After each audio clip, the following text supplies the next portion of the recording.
Қаптаған өсек аяң, жалған жала жабу, қауесет сөздер, бәрінен шаршадық.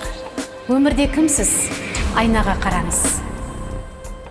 Енді аға, өмірде бәрі тамаша, бәрі керемет болған жоқ қой? Қиындығы да болды. Қиындығы болды, бәрі ойлайды ғой деп.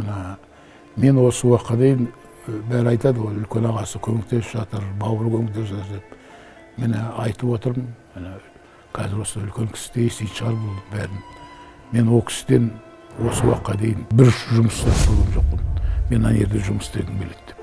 Ана басын жұмыс істесе фамилия да жетеді дейді ғой. Ары қарай өзім алып кеттім.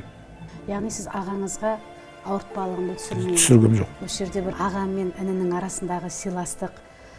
Ол кісі маған әкедей болып кетті ғой. Әкедей болып кетті. Ол кісі даже келгенде үйге звондап, телефонды алып отырып, орнына тұрып кетемін мен.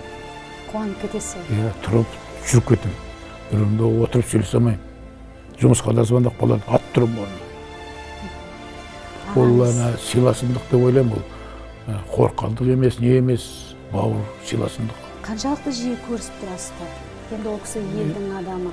Жоқ, мен елдің деп жүрген жан. Өзі сағынып кетсем, бара саламын мен. Кез келген өзі шақырып алады.